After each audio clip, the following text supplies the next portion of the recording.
Hello and welcome to Filler Form. I am Alim Akhtar, sociology teacher at Filler Form.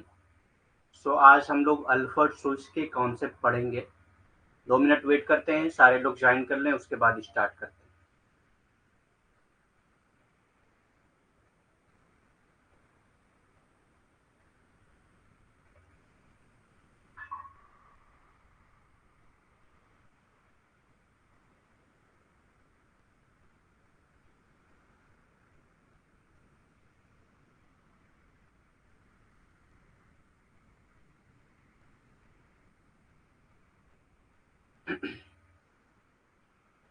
Voice and PPT clear है या नहीं, पहले बताइए।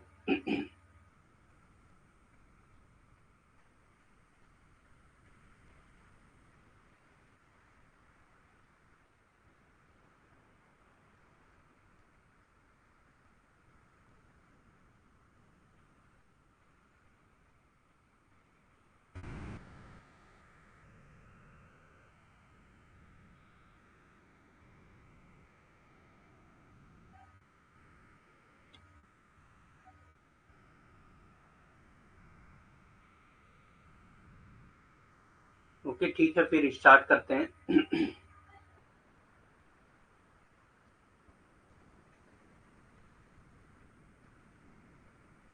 अभी new announcement है कि अभी अगर किसी को कोर्स लेना है तो उनका जो कोर्स होगा वो 2309 में पड़ेगा, दोनों पेपर के लिए।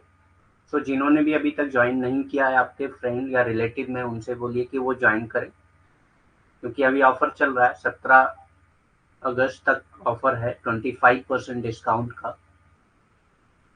जिन्होंने अभी तक ज्वाइन नहीं किया है उनसे बोलिए ज्वाइन कर ले फास्ट, क्योंकि कोर्स भी अभी आगे चल रहा है।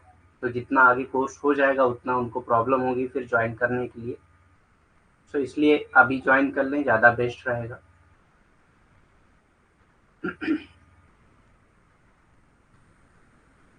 और दूसरी चीज़ ये है कि पीडीएफ जो भी अपलोड हो रही है उसको आप लोग पढ़ना शुरू कर दीजिए, क्योंकि अब एग्ज़ाम में ज़्यादा दिन नहीं है, 4 महीने हैं बस। बाद में दिक्कत होती है वही पढ़ने के लिए कि कोर्स कंप्लीट नहीं हो पा रहा है, इतने दिन में कैसे पूरा पढ़े। तो इसीलिए जो है अभी से स्टार्ट करिए, ताकि मतलब आपको बाद में इसकी प्रॉब्लम ना हो। अल्फर्ड सोच के बहुत ज़्यादा कॉन्सेप्ट नहीं है, हम लोग एक क्लास में पूरे कॉन्सेप्ट कंप्लीट करेंगे। इसके अलावा अगर आपके पास कोई डाउट्स हैं पिछली क्लासेस को लेकर, तो उससे रिलेटेड आप क्वेश्चन पूछ सकते हैं।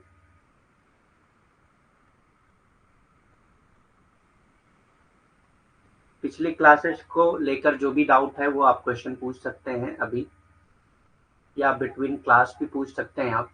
तो स्टार्ट करते हैं सेशन।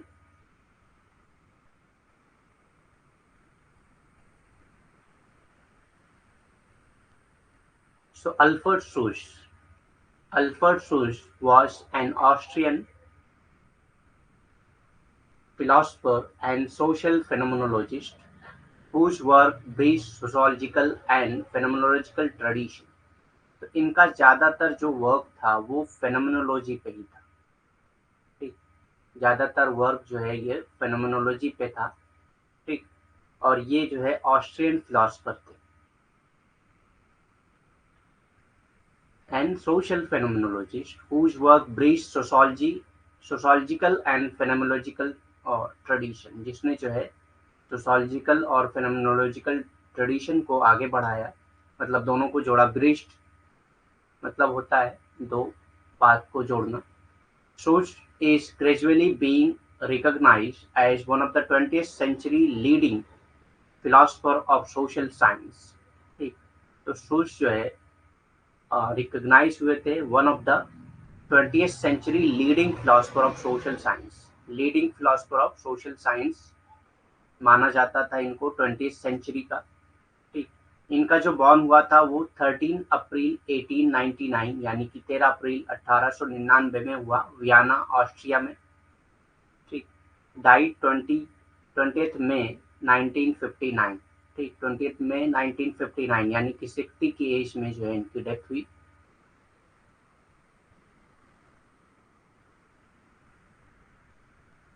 New York, United state.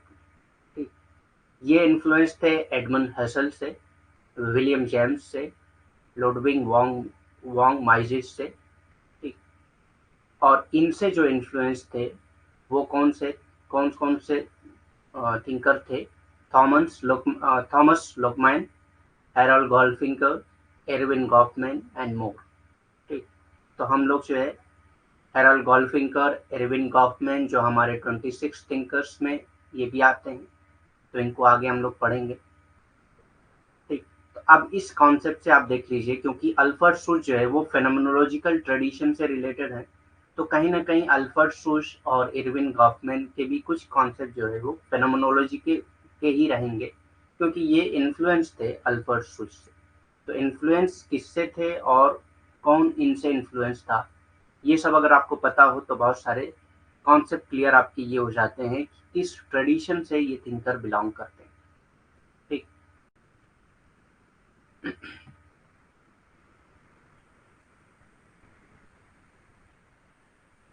अब इनकी मेथडोलॉजी जो थी वो फेनोमेनोलॉजी ही थी। फेनोमेनोलॉजी का कॉन्सेप्ट ये अल्फ्रेड शुश ने नहीं दिया था, सबसे पहले एडमंड हसल ने इसका यूज किया है, ठीक, जिसको हिंदी में परिघटना कहते हैं, ठीक? Edmund hustle. तो हम लोग जब एक्स्ट्रा कॉन्सेप्ट करेंगे तो उसमें ये सारे कॉन्सेप्ट करेंगे, फेनोमेनोलॉजी किसको कहते हैं, मॉडर्न,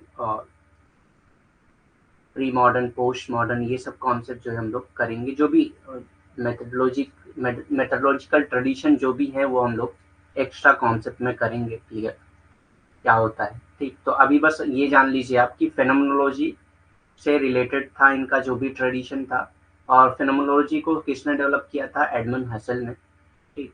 इसीलिए ये बताया गया कि जो अल्फ्रेड शुश थे वो एडमंड हसल से ही इन्फ्लुएंस, परिघटना जिसको एडमंड हसल ने दिया था, ठीक। और दूसरी चीज ये है कि एवरी सैटरडे अब हम लोग टेस्ट करेंगे, क्योंकि यूट्यूब पे क्लासेस नहीं हो रही हैं तो 2 दिन हमको एक्स्ट्रा वैसे भी मिल रहा है, तो एवरी सैटरडे हम लोग वीकली टेस्ट करेंगे। जो भी टॉपिक्स हमारी कंप्लीट हो जाएंगी उसी से आप हमारा जो है टेस्ट होगा, वीकली टेस्ट, जो भी वीक में जो भी टॉपिक कंप्लीट होंगी उसी से रिलेटेड टेस्ट होगा, ठीक। तो अभी पहला टेस्ट जो हमारा होगा वो कमिंग सैटरडे होगा, यानी कि जो आने वाला शनिवार है उसी दिन होगा।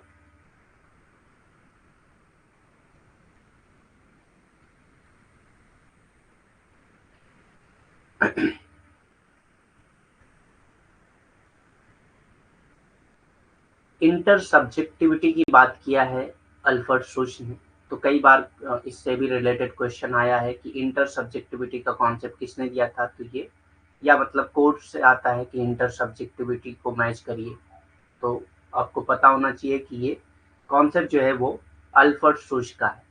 तो इंटर सब्जेक्टिविटी का मतलब क्या है? Is a potentiality.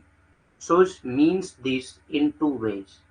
शुश ने इनकी मीनिंग 2 तरीके से बताई है। First, intrinsic to presence, vivid or otherwise, and in all of its gradation of intimacy, is the possibility of living together simultaneously in specific dimensions of space and time।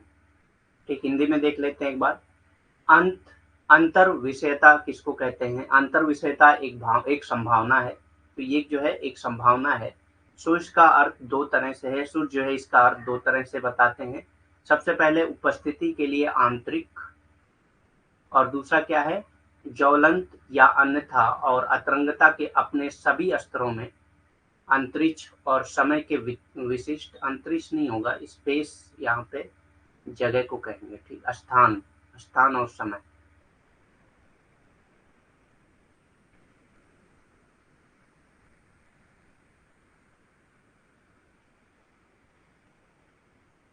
स्थान और समय के विशिष्ट आयामों में एक साथ रहने की संभावना है, ठीक। तो इंटर सब्जेक्टिविटी मतलब अंतर विषयता, विषयकता, ठीक, तो अंतर विषयकता एक संभावना है। सो इसका अर्थ दो तरह से है, तो उसने इसका अर्थ जो है दो तरह से बताया है। सबसे पहले उपस्थिति के लिए आंतरिक, ज्वलंत या अन्यथा और अतरंगता के अपने सभी स्तरों में स्थान और समय के विशिष्ट आयामों में एक साथ रहने की संभावना है। ठीक, तो ज्यादातर आपसे डेफिनेशन नहीं पूछी जाती है, इंटर सब्जेक्टिविटी डायरेक्ट कॉन्सेप्ट पूछा जाता है कि ये किसका है। सो डेफिनेशन आप ऐसे एक बार पढ़ लीजिएगा। Next, typification. टाइपिफिकेशन भी बहुत ही फेमस कॉन्सेप्ट है अल्फ्रेड सुज का। विशिष्टता भी एक बहुत ही फेमस अवधारणा है अल्फ्रेड सुज की। देख लेते हैं क्या है। The experience of the world in a typified manner involve then an equalization of traits and a disregarding of differences. Typified manner में जब आप वर्ल्ड को एक्सपीरियंस करते हैं, टाइफाइड मतलब कि वर्ल्ड को आप अलग अलग टाइप में डिवाइड कर देते हैं और उसके बाद उस मैनर में आप उसका एक्सपीरियंस करते हैं, then an equalization of traits and a disregardation of differences. ठीक, तो क्या होता है, इक्वलाइजेशन ऑफ ट्रेड्स होता है और रिगार्डिंग ऑफ डिफरेंसेस मतलब डिफरेंसेस को कम किया जाता है। ठीक, एक विशेष तरीके से दुनिया के अनुभव में फिर लक्षणों की समानता और मतभेदों की अवहेलना शामिल है। ठीक, विशिष्ट तरीके से आप जब दुनिया को अनुभव करते हैं और लक्षणों और समानता लक्षणों की समानता और मतभेदों की अवहेलना करते हैं, मतलब कि उसको डिसरिगार्ड करते हैं। अवहेलना मतलब किसी को ज्यादा बढ़ावा ना दें। ठीक, तो जो भी लक्षणों की समानता या मतभेद है उसकी अवहेलना करते हैं, तो इसी को क्या कहा जाता है, विशिष्टता कहा जाता है, टाइपिफिकेशन कहा जाता है। The experience of the world in a typified manner involve then an equalization of traits and disregarding of the differences such that unique phenomena are understandable and understood as instances of already familiar type। ठीक, कोई भी unique phenomena को आप जो है किस तरह से समझ सकते हैं, किसी भी जो पहले से जानी हुई टाइप थी उसको जो है उसी के संबंध में आप उसको समझ सकते हैं। कोई भी जो एक यूनिक फेनोमेना है, यूनिक फेनोमेना मतलब जो अलग हो एकदम, मतलब कहते हैं ना कि ये यूनिक चीज है, तो यूनिक मतलब एकदम से अलग हो, उस तरह की कोई चीज ना पाई जाती हो, तो उसको आप उससे जो फैमिलियर चीज है उसके साथ मिला के आप उसको समझ सकते हैं। As instances of already familiar type, जो पहले से आप जानते हैं जिस टाइप को, उसी संबंध में आप समझने की कोशिश करते हैं, तो उसी को क्या कहा जाता है, टाइपिफिकेशन कहा जाता है। जैसे कि अनोखी घटनाओं में समझ आती है और पहले से ही परिचित प्रकारों के उदाहरणों के रूप में समझी जाती है। तो जो अनूठी घटनाएं होती हैं उसको आप कैसे समझते हैं, उसको पहले से परिचित जो प्रकार हैं, प्रकारों के उदाहरण हैं, उसी के रूप में आप समझने की कोशिश करते हैं, तो इसी को क्या कहा जाता है, विशिष्टता कहा जाता है। उसके बाद नेक्स्ट कॉन्सेप्ट है कॉन्शियसनेस यानी कि चेतना। First main area of concern was the way in which people grasp the consciousness of others while living within their own stream of consciousness। ठीक, तो सुल्स का क्या कहना है, मेन एरिया ऑफ कॉन्शन व the way in which people, एक तरीका है जिसमें लोग जो है दूसरों की कॉन्शियसनेस को, ठीक, दूसरों की कॉन्शियसनेस को किस तरह से ग्रास्प करते हैं, while living with in their own stream of consciousness, अपने कॉन्शियस में रहते हुए वो दूसरों की कॉन्शियसनेस पे ज्यादा जोर देते हैं। ठीक, सोच की चिंता का मुख्य क्षेत्र के तरीकों से जिनसे लोग चेतना की अपनी धाराओं के भीतर रहते हुए दूसरों की चेतना को ग्रहण करते हैं। तो दूसरों की कॉन्शियसनेस हम कैसे ले पाते हैं, अपनी कॉन्शियसनेस में रहते हुए, यही मेन फोकस था अल्फ्रेड सुश का। ठीक, तो ये भी इससे भी क्वेश्चन आया है कि who says that people grasp the consciousness of other while living with in their own stream of consciousness. तो ये अल्फ्रेड सुश का कॉन्सेप्ट है। ठीक, सुश की चिंता का मुख्य उद्देश्य क्षेत्र के तरीके से है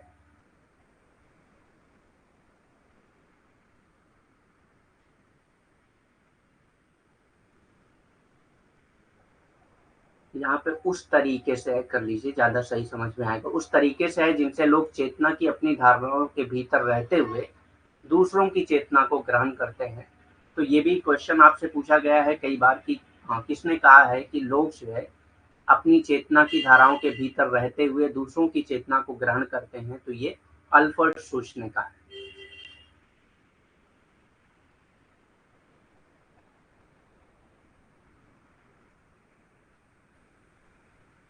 द नेचुरल एटीट्यूड की बात किया है अल्फ्रेड शुश ने। ठीक, तो इसमें किस बारे में बात करते हैं? प्राकृतिक रवैया। ठीक, the natural attitude is the state of consciousness. तो ये एक स्टेट ऑफ कॉन्शियसनेस है in which we accept the reality of everyday life as given. जैसी हमारी रियलिटी होती है हमारे एवरीडे लाइफ में, मतलब रोजमर्रा की जिंदगी में जो भी रियलिटी होती है हम उसको एक्सेप्ट करते हैं जैसी वो है। तो इसको क्या कहा जाता है? नेचुरल एटीट्यूड कहा जाता है। ठीक, जैसी रियलिटी है वैसे हम उसको एक्सेप्ट कर लेते हैं, तो उसको क्या कहा जाएगा? नेचुरल एटीट्यूड कहा जाता है। The natural attitude is the state of consciousness. ये एक ऐसा स्टेट ऑफ कॉन्शियसनेस है in which we accept the reality of everyday life as given. जैसा दिया होता है वैसा हम उस रियलिटी को एक्सेप्ट करते हैं, तो ये कहलाता है नेचुरल एटीट्यूड। मतलब आप उसमें कुछ फेर-बदल नहीं करते हैं, कुछ भी चेंज करने की कोशिश नहीं करते हैं, बल्कि जैसा है वैसा आप उसको, जैसी रियलिटी दी गई है वैसी रियलिटी को आप एक्सेप्ट करते हैं अपनी रोज़मर्रा की ज़िंदगी में, तो उसको क्या कहा जाएगा? नेचुरल एटीट्यूड कहा जाएगा। प्राकृतिक रवैया क्या है? प्राकृतिक रवैया चेतना की वो अवस्था है, तो ये चेतना की वो अवस्था है जिसमें हम रोज़मर्रा की ज़िंदगी की वास्तविकता को एक दिए गए रूप में स्वीकार करते हैं। ठीक?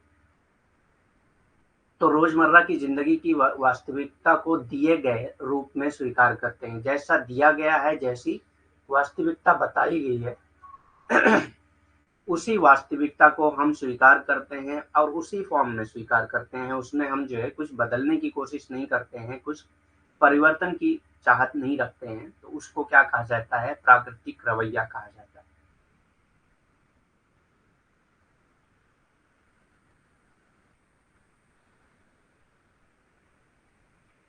Because it is govern by a pragmatic motives।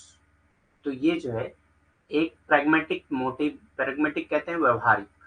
ठीक, एक प्रैग्मेटिक मोटिव्स की वजह से ही गवर्न होता है। इस वजह से हम जो है जैसे रियलिटी होती है उसी को, उसको वैसे ही एक्सेप्ट करते हैं। इसकी वजह ये है व्यवहारिक मकसद द्वारा शामिल है, शासित है। तो एक व्यवहारिक मकसद द्वारा ये शासित होता है। इसी वजह से आप जो है जो रियलिटी जैसी गिवन होती है, जैसी वास्तविकता दी हुई होती है, हम उसी को उसको वैसे ही एक्सेप्ट कर लेते हैं। ठीक, criticize Weber theory of social action and verstehen. तो वेबर की theory of social action and verstehen को अल्फ्रेड शुश ने क्रिटिसाइज किया है। वेबर के सामाजिक क्रिया के सिद्धांत और वर्स्टहन की आलोचना की है। तो वर्स्टहन और एक्शन थ्योरी आपको पता है, वेबर को हम लोग पढ़ चुके हैं। एक्शन और वर्स्टहन का क्या मतलब है? वर्स्टहन बताइए क्या मतलब है? हम लोग वेबर को पढ़ चुके हैं।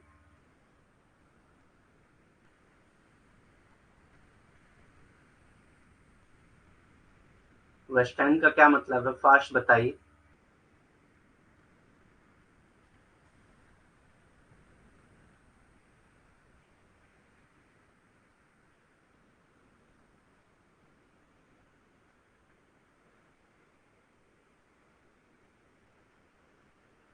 वेबर के सामाजिक क्रिया के सिद्धांत और वर्स्टहन की आलोचना किया है। ठीक, आलोचना की है। तो वर्स्टहन का क्या मतलब है? फास्ट बताइए answer, fast.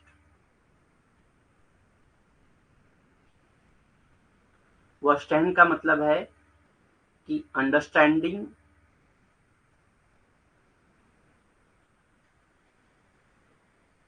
The meaning of social action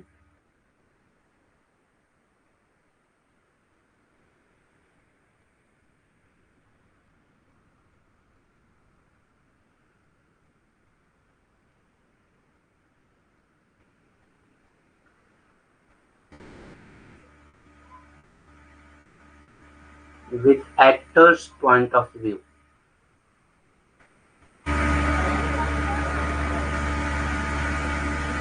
ठीक, जब आप एक्टर्स के पॉइंट ऑफ व्यू से जो है वर्स्ट हैंड, यानी कि जब आप एक्टर के पॉइंट ऑफ व्यू से सोशल एक्शन को समझते हैं तो इसको वर्स्ट हैंड कहा जाता है। ठीक, जब आप जो है एक्शन की मीनिंग समझने की कोशिश करते हैं वो भी एक्टर्स के पॉइंट ऑफ व्यू से, मतलब जो जिसने वो एक्शन किया है उसका मकसद क्या था, उसका मोटिव क्या था, वो समझने की आप कोशिश करते हैं तो उसको वर्स्ट हैंड कहा जाता है। और इसी को अल्फ्रेड सुच ने क्रिटिसाइज किया है। ठीक, सपोर्ट नहीं किया है, क्रिटिसाइज किया है, मतलब उसकी आलोचना की है। ठीक, तब जब आप क्रिया को जो व्यक्ति कर रहा है, जो करता है, उसी के संबंध में समझने की कोशिश करते हैं तो उसको वर्स्टहैंड कहा जाता है, जिसको अल्फ्रेड सुच ने जिसकी अल्फ्रेड सुच ने आलोचना की। ठीक, लाइफ वर्ल्ड के बारे में बात किया है अल्फ्रेड सुच ने। बहुत ही फेमस कॉन्सेप्ट है लाइफ वर्ल्ड की बात अदर थिंकर्स ने भी किया है, हम लोग देखेंगे। जर्गन हाबरमास ने भी लाइफ वर्ड की बात किया है, लेकिन डिफरेंट मीनिंग के साथ। तो इसीलिए आपको ये चीजें पता होना जरूरी है कि अल्फ्रेड सुच ने लाइफ वर्ड से क्या मीनिंग निकाली थी और जर्गन हाबरमास ने लाइफ वर्ड से क्या मीनिंग निकाली थी, या क्या टाइप्स दिए थे। क्योंकि दोनों लोगों ने दिया था तो कंफ्यूजन ज्यादा हो सकता है और इम्पोर्टेंट ज्यादा हो सकता है। ठीक, क्योंकि जब एक से ज्यादा थिंकर्स ने उसके बारे में बात किया है तो वो ज्यादा इम्पोर्टेंट हो जाता है। Life world as he understood it was constituted by intersubjectivity। तो लाइफ वर्ल्ड जो है वो इंटरसब्जेक्टिविटी की वजह से ही कॉन्स्टिट्यूट होती है। और person to person social interaction या person to person social interaction के जरिए लाइफ वर्ल्ड बनता है। In our day to day experience as human being with others connected by action. ठीक, क्योंकि जो ह्यूमन बीइंग है एक दूसरे के साथ एक्शन के जरिए कनेक्टेड होते हैं, इन्फ्लुएंसेस के जरिए, आइडियाज एटसेट्रा के जरिए कनेक्टेड होते हैं। तो लाइफ वर्ल्ड को उन्होंने क्या बताया कि इसको जो है इस तरह से समझ सकते हैं कि ये किसके जरिए कॉन्स्टिट्यूट होती है, इंटर सब्जेक्टिविटी या पर्सन टू पर्सन इंटरेक्शन के जरिए, जो भी हमारे एवरीडे लाइफ में जो भी एक्सपीरियंसेस होते हैं उसके जरिए। क्योंकि ह्यूमन बीइंग जो है एक दूसरे से कनेक्टेड होते हैं किसकी वजह से, एक्शन, इन्फ्लुएंसेस, आइडियाज एटसेट्रा की वजह से। ठीक, तो इसी को उन्होंने लाइफ वर्ल्ड का नाम दिया था।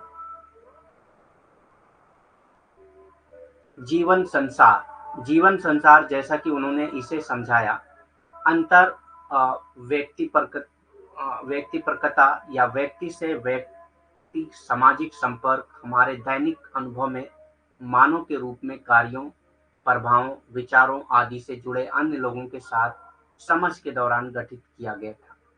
ठीक, तो जीवन संसार का क्या कॉन्सेप्ट है इनके नजदीक? जीवन संसार जैसा कि उन्होंने समझाया या समझा, अंतर व्यक्ति परकता या व्यक्ति से व्यक्ति सामाजिक संपर्क, जो व्यक्ति से व्यक्ति का जो सामाजिक संपर्क होता है हमारे दैनिक अनुभव में, दैनिक जीवन के जो भी अनुभव हैं उनमें मानव के रूप में कार्यों, प्रभावों, विचारों आदि से जुड़े अन्य लोगों के साथ समझ के दौरान गठित किया गया। ठीक, तो मेन आपसे जो पूछा जाता है वो ये पूछा जाता है types of life world. In the course of understanding and being understood by others in mutual attempt in making sense of the world and others। ठीक, तो in the course of understanding मतलब किसी चीज को समझना, और being understood by others या दूसरों के जरिए समझा जाना। ठीक, या तो आप दूसरे को समझ रहे हैं या दूसरे आपको समझ रहे हैं। in mutual attempt in making sense of the world, ठीक, and others। ठीक, तो वर्ल्ड का सेंस आप करते हैं या दूसरे लोगों का सेंस आप करते हैं। The life world is a cultural life. Life world जो है, लाइफ वर्ल्ड को उन्होंने क्या कहा था, एक कल्चरल लाइफ है। और दुनिया और दूसरों को समझने के आपसी प्रयासों में, दुनिया और दूसरों को समझने के आपसी प्रयासों में मतलब आपस में लोग एक दूसरे को समझते हैं, हम किसी और को समझते हैं और कोई और हमको समझने की कोशिश करता है। ठीक, आपसी प्रयासों में दूसरों द्वारा समझा जा रहा जीवन संसार एक सांस्कृतिक जीवन है। तो दूसरों के द्वारा जो समझा जाता है या जो हम दूसरों को समझते हैं वही लाइफ वर्ल्ड है, वही जीवन संसार है। और जीवन संसार को उन्होंने एक सांस्कृतिक जीवन बताया है। ठीक, जीवन संसार को उन्होंने एक सांस्कृतिक जीवन बताया। पार्ट्स ऑफ लाइफ वर्ल्ड के कितने हिस्से हैं, पार्ट्स या टाइप जो भी आप कह लें, तो इन्होंने 4 टाइप्स के बताए हैं। तो 4 टाइप कौन कौन से हैं? अमवर्ल्ड, टाइम एंड स्पेस सेम। तो अमवर्ल्ड में क्या था? टाइम और स्पेस दोनों सेम थे। अमवर्ल्ड, समय और स्थान समान थे इसमें। ठीक, पहला जो पार्ट था उसमें अमवर्ल्ड स्टेज आता है जिसमें टाइम और स्पेस सेम होते हैं, समय और स्थान समान होते हैं। उसके बाद नेक्स्ट आता है मिडवर्ल्ड, टाइम सेम स्पेस डिफरेंस। यहाँ पे टाइम सेम होता है लेकिन स्पेस जो है वो डिफरेंट होता है। मिडवर्ल्ड, समय वही स्थान भिन्न। एक समय वही होता है लेकिन स्थान भिन्न होता है।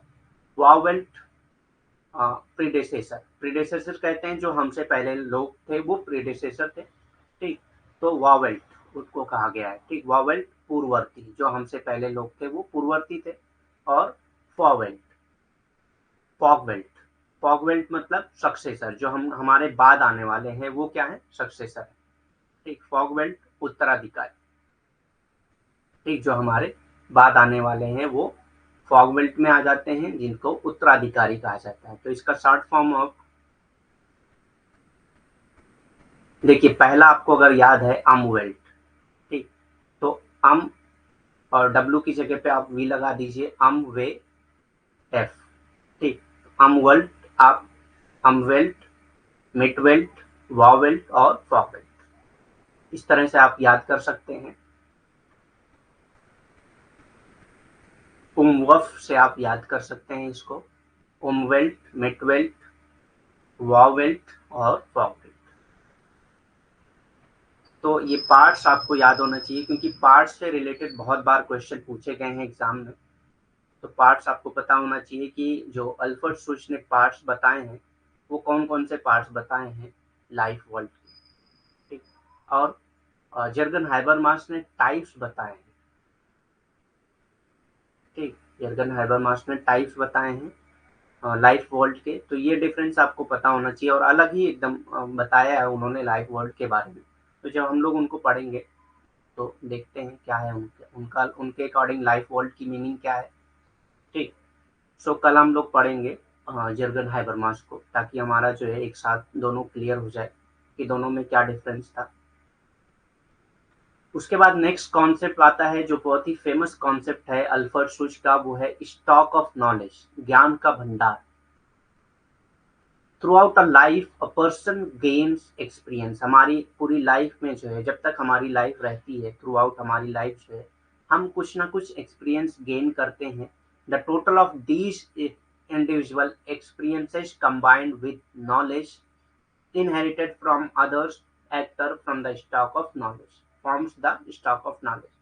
तो जो भी हमें एक्सपीरियंसेस से नॉलेज मिलती है या जो दूसरों से हमें नॉलेज मिलती है, दूसरों के एक्शन से हमें नॉलेज मिलती है या अदर एक्टर्स से हमें जो नॉलेज मिलती है, वो सब मिला के क्या बनाते हैं? स्टॉक बनाते हैं, एक स्टॉक ऑफ नॉलेज बनाते हैं जो हमारे माइंड में होता है।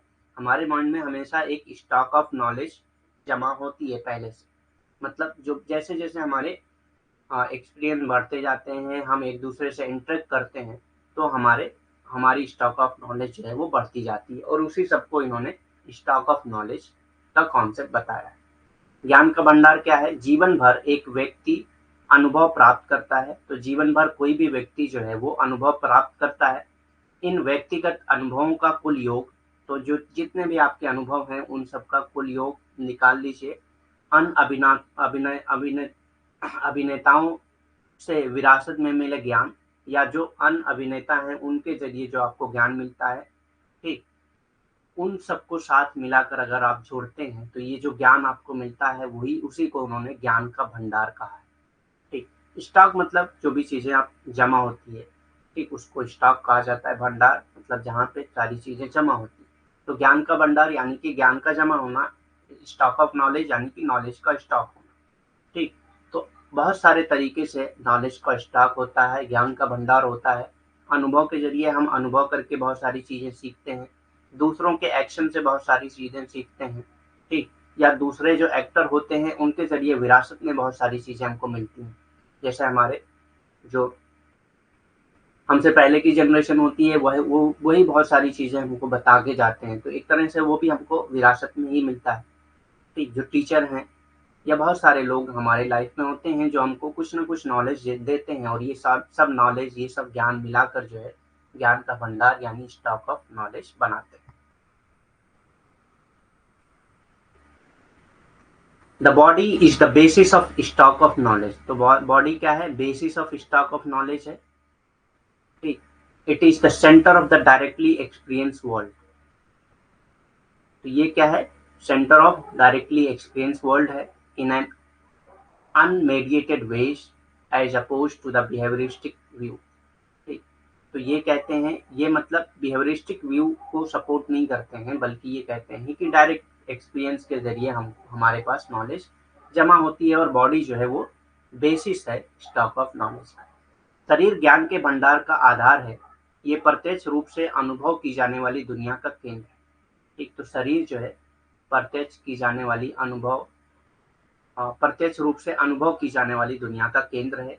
एक नियंत्रित तरीके से, एक नियंत्रित तरीके से, अनियंत्रित तरीके से, अनियंत्रित मतलब कि कोई नियंत्रित तरीका, कोई फिक्स तरीका, कोई मीडिएटेड तरीका नहीं होता है, बल्कि ये अपने आप धीरे धीरे जमा होते रहते हैं। लेकिन व्यवहारवादी जो क्या कहते हैं, वो कहते हैं कि नियंत्रित तरीके से जो है हमारे पास स्टॉक ऑफ नॉलेज आती है, लेकिन अल्फ्रेड शुल्ट्ज कहते हैं कि ये अनियंत्रित तरीके से आती है। तो दोनों में ये डिफरेंस है, इसीलिए व्यवहारवादी दृष्टिकोण के विपरीत ये बात वो बताते हैं। ठीक, क्योंकि व्यवहारवादी कहते हैं कि नियंत्रित तरीके से हमारे पास जो नॉलेज आती है वो नियंत्रित तरीके से आती है, लेकिन मतलब मीडिएटेड तरीके से आती है, लेकिन अल्फ्रेड शुल्ट्ज कहते हैं कि ये अनमीडिएटेड वेज में आती हैं, यानी अनियंत्रित तरीके से आती है।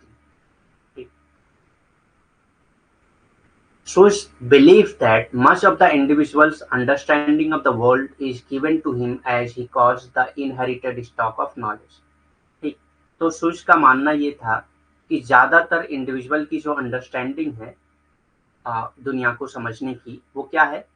Is given to him as the call of inherited stock of knowledge. तो इनहेरिटेड स्टॉक ऑफ नॉलेज मतलब किसी न किसी से वो इनहेरिट करके वो नॉलेज गेन किया है। ज्यादातर जो उसके समझ होती है वो किसी न किसी इनहेरिटेड स्टॉक ऑफ नॉलेज की वजह से ही होती है। तो इसका मानना है कि दुनिया के बारे में व्यक्ति की अधिकांश समझ उसे दी गई है क्योंकि वो ज्ञान के विरासत में मिले भंडार को कहता है। मतलब कि थोड़ा ट्रांसलेशन डिफरेंस हुआ है इसका, तो मैं इसको समझा देता हूँ कैसे है। शुल्ट्ज का मानना है कि दुनिया के बारे में व्यक्ति की अधिकांश समझ उसको विरासत में दिए गए ज्ञान के भंडार के कारण है। ठीक, उसको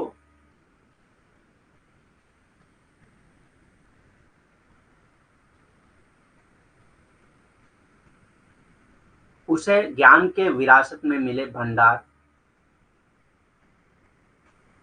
के कारण है। ठीक, तो शुल्ट्ज का मानना है कि दुनिया के बारे में व्यक्ति की जो अधिकांश समझ होती है वो किस वजह से होती है कि जो उसको विरासत में ज्ञान मिला है उसकी वजह से उसको ज्यादातर दुनिया की समझ होती है, अधिकांश।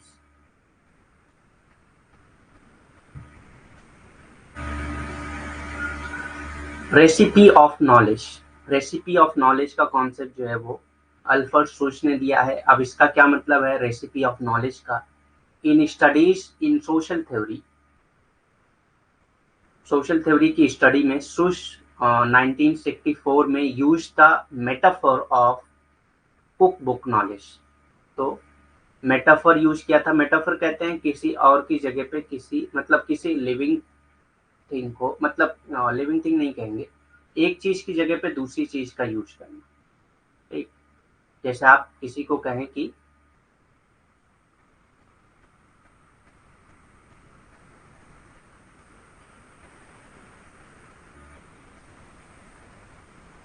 तुम मेरे चांद हो, तो ये मतलब चांद क्या है? एक तरह का मेटाफर है।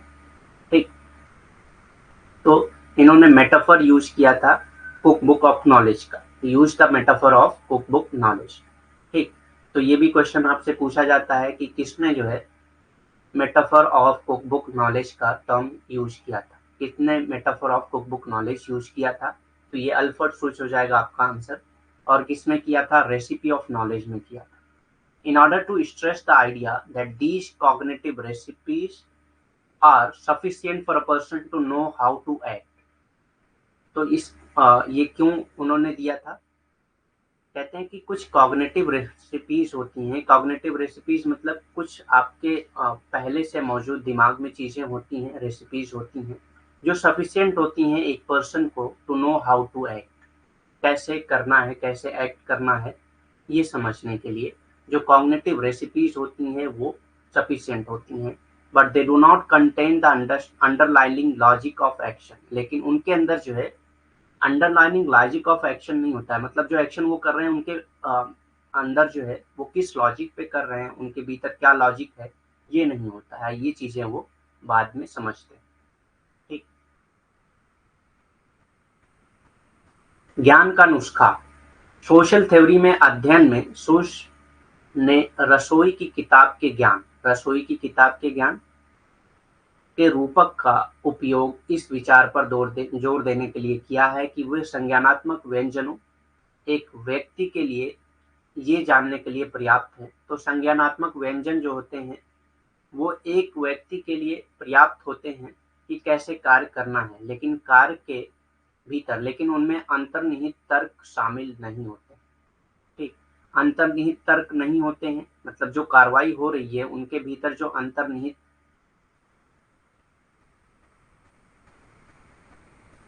कार्रवाई जो हो रही है उनके पीछे जो अंतर्निहित तर्क होते हैं वो क्या हैं, वो समझने के लिए पर्याप्त नहीं होते हैं। संज्ञानात्मक व्यंजन सिर्फ कार्य करने के लिए वो पर्याप्त होते हैं।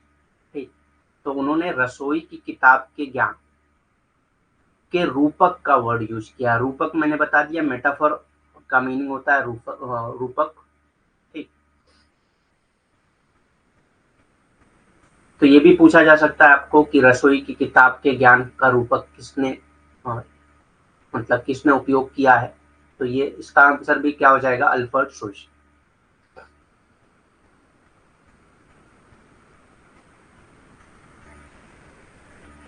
पैरामाउंट रियलिटी, ये भी एक कॉन्सेप्ट है अल्फ्रेड सुच का।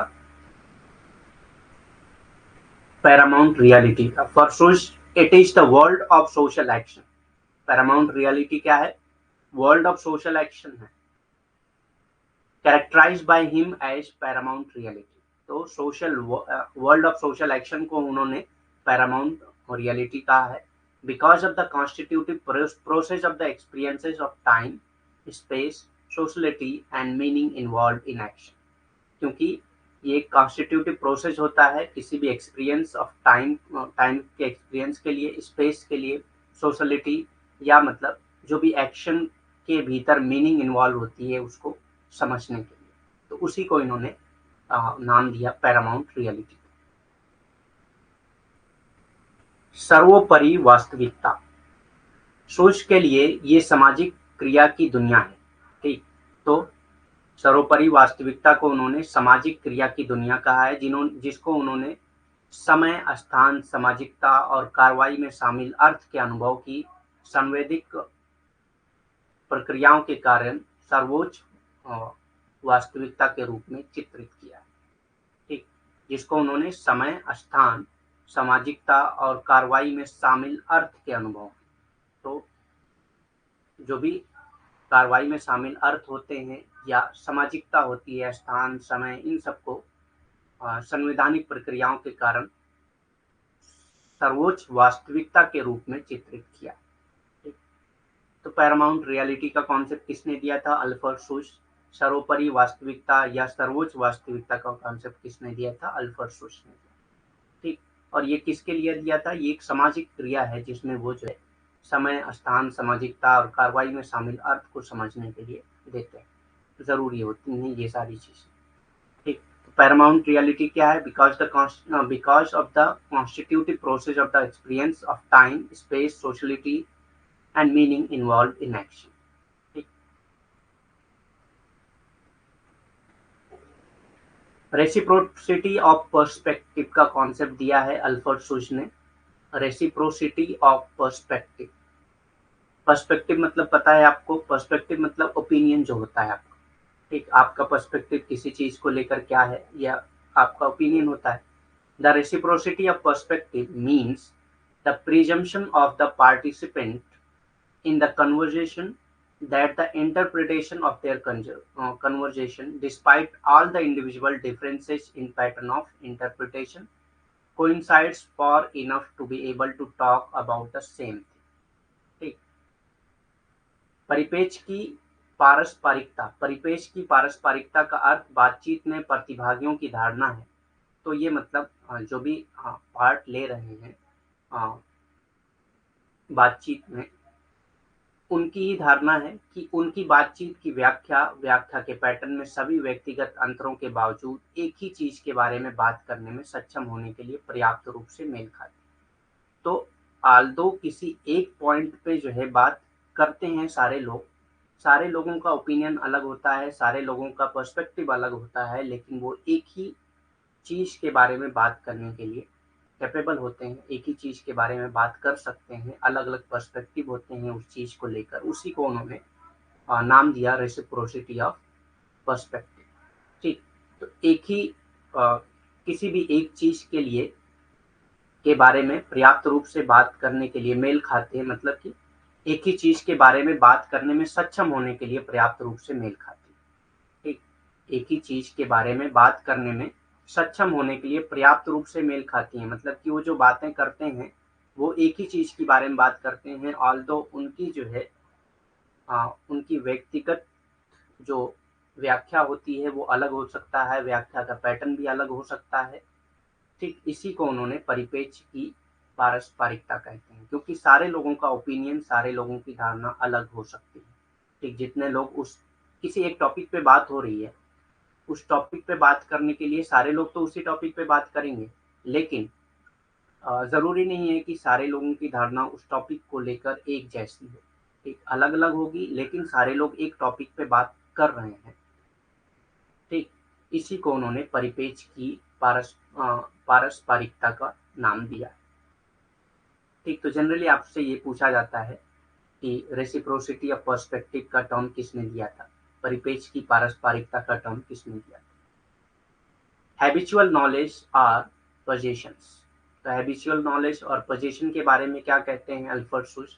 Habitual possessions, the phenomena of habit becomes a central moment of the distribution of knowledge that function as a binding notion between familiarity, routine and interpretative meaning, structure or system of knowledge। ठीक, तो habitual possession मतलब क्या होता है, एक ऐसा phenomena है of habit. ठीक, हैबिट का एक ऐसा फिनोमेना है जहाँ पे phenomena of habit becomes a central moment. ठीक, तो हैबिट, फिनोमेना ऑफ हैबिट जो है वो सेंट्रल मोमेंट बन जाता है of distribution of knowledge, knowledge distribution का, that function as binding notion between familiarity, routine, interpretative meaning, structure और system of knowledge। ठीक, आदतन ज्ञान या संपत्ति, अभ्यस्त संपत्ति। ठीक, आदत की घटना ज्ञान के वितरण का एक केंद्रीय क्षण बन जाती है। ठीक, तो आदत की घटना जो है ज्ञान के वितरण का एक केंद्रीय क्षण बन जाती है, मतलब कि आदत की घटना की वजह से ही सारे ज्ञान का वितरण होता है। ठीक, जो परिचित दिनचर्या और व्याख्यात्मक अर्थ संरचनाओं का ज्ञान की प्रणाली है, ठीक, के बीच बाध्यकारी धारणा के रूप में कार्य करती है। ठीक, most often action is routine and relatively unreflexive. तो इन्होंने ये मतलब कोटेशन दिया था, ये कहा था कि ज्यादातर जो है जो एक्शन होते हैं, most often action is routine and relatively unreflexive. तो डायरेक्ट आपसे क्वेश्चन पूछा जाता है, who said that most often action is routine and relatively unreflexive. बहुधा क्रिया नियमित और अपेक्षाकृत अचिंतनशील होती। ठीक, तो बहुधा क्रिया नहीं, बहुत बार क्रिया आप कह सकते हैं इसको।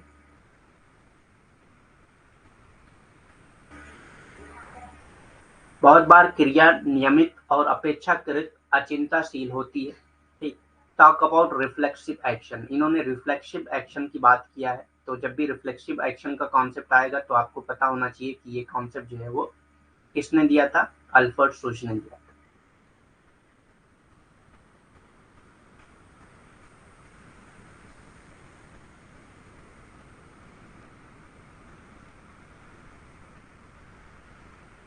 ठीक, परिवर्त क्रिया की बात करते हैं। ये परिवर्त क्रिया के बारे में बताया इन्होंने। We are they relation, we are they relation का कॉन्सेप्ट भी अल्फ्रेड सुश ने दिया है। हम और वे संबंध। The basis of all social relationship for Sush was about the term the we relationship. तो जो बेसिस है सारे रिलेशनशिप का वो वी रिलेशनशिप का टर्म दिया है उन्होंने अल्फ्रेड सुश। तो उन्होंने जो बेसिस ऑफ रिलेशनशिप बताया है वो वी रिलेशनशिप बताया है। सुश के लिए सभी सामाजिक संबंधों का आधार वो था जिसे उन्होंने हम संबंध कहा है। ठीक, अब ये हम संबंध होता क्या है? This relationship could only exist when two people met and interact face to face. अब ये वी रिलेशनशिप कब होता है? जब दो लोग आपस में मिलते हैं और इंटरेक्ट करते हैं, फेस टू फेस, आमने सामने बात करते हैं। ये रिश्ता तभी कायम रह सकता है जब दो लोग आमने सामने मिलें और बातचीत करें। तो उसी को क्या कहा जाता है? हम और वे रिलेशनशिप। जिसको हम रिलेशनशिप किसको कहते हैं? जब आदमी जो है एक साथ मिलता है और आमने सामने बातचीत करता है तो उसको हम संबंध कहा जाता है। फेस टू फेस इंटरेक्ट होगा तो उसको वी रिलेशनशिप कहा जाता है। In this situation the stream of consciousness of each person would be indirectly visible. तो अब ये जो है stream of consciousness of directly visible होता है, आप देख सकते हैं, though they are voluntary and involuntary action. ठीक, through their voluntary and involuntary action. तो आप कैसे उनके कॉन्शियसनेस को देख सकते हैं? तो उनके कॉन्शियसनेस को आप देख सकते हैं इस तरह से कि उनके जो वॉलंटरी और इनवॉलंटरी एक्शन है उसके जरिए। ठीक, वो किस तरह से एक्ट कर रहे हैं, वॉलंटरली या इनवॉलंटरी। इस स्थिति में प्रत्येक व्यक्ति की चेतना की धाराएं अप्रत्यक्ष रूप से उनके स्वैच्छिक और अनैच्छिक कार्यों के माध्यम से दिखाई देगी। ठीक, तो ये वॉलंटरी और इनवॉलंटरी एक्शन कौन से होते हैं? कुछ एक्शन होते हैं जो हम जानबूझ के करते हैं और कुछ एक्शन ऐसे होते हैं जो जानबूझ के नहीं करते हैं, इनवॉलंटरी होते रहते हैं वो एक्शन। ठीक, हमको पता नहीं होता है लेकिन वो एक्शन होते रहते हैं, तो उसको अनैच्छिक कार्य कहा जाता है या इनवॉलंटरी एक्शन कहा जाता है। Differentiate between art and action. तो इन्होंने अल्फ्रेड सुश ने डिफरेंशिएट किया है आर्ट एंड एक्शन के बीच, कला और क्रिया के बीच में अंतर बताया है।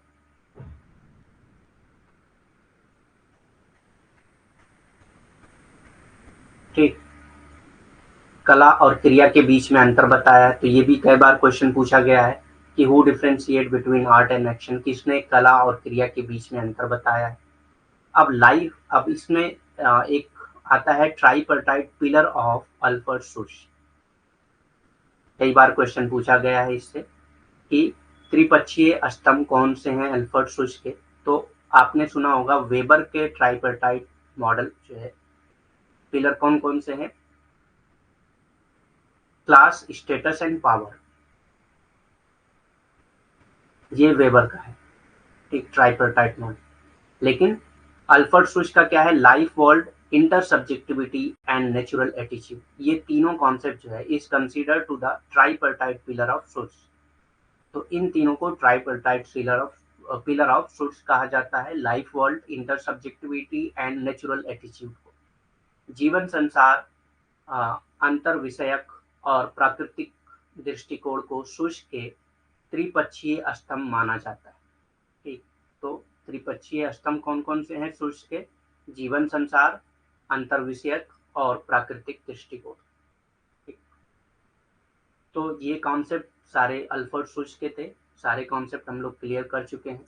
नेक्स्ट देखते हैं बुक्स कौन कौन सी थी उनकी। ज़्यादा बुक्स, वैसे तो बुक्स और भी हैं लेकिन जो इम्पोर्टेंट बुक हैं वो मैंने यहाँ पे लिस्ट किया है। The phenomenology of social world और लाइफ वर्ल्ड। तो आपको पता है लाइफ वर्ल्ड का कॉन्सेप्ट जो है अल्फ्रेड सुश ने दिया है। तो the phenomenology of social world और लाइफ वर्ल्ड आता है तो आप इसको आसानी से कर सकते हैं कि ये बुक जो है अल्फ्रेड सुश की है। ये पब्लिश हुई 1932 में। The stranger, an essay in social psychology, 1944 में पब्लिश हुई। On phenomenology and social relationship. तो फेनोमेनोलॉजी की भी बात अल्फ्रेड सुच ने किया है। अगर एडमंड हसल आता है तब कंफ्यूज आप होंगे, लेकिन अगर अल्फ्रेड सुच ही सिर्फ दिया हुआ है तो आप जो है कंफ्यूज नहीं हो सकते, क्योंकि फेनोमेनोलॉजी आपको पता है ज़्यादातर बात किया है अल्फ्रेड सुच ने। ठीक, ये पब्लिश हुई थी 1970 में।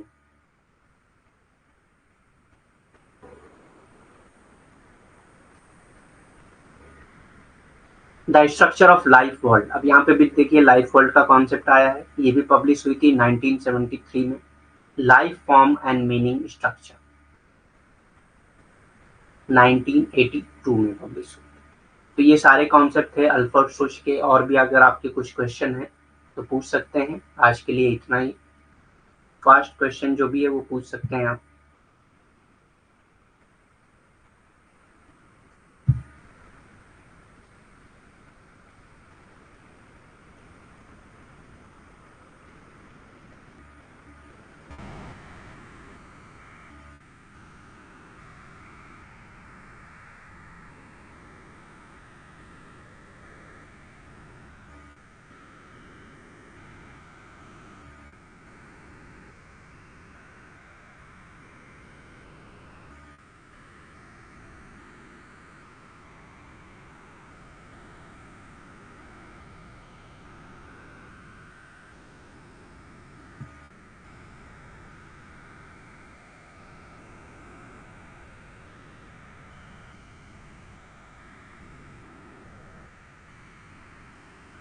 सो कल हम लोग की यूट्यूब पे क्लास नहीं है, हम लोग 8 बजे ऐप पे ही क्लास करेंगे। ठीक, okay, thank you very much, good night.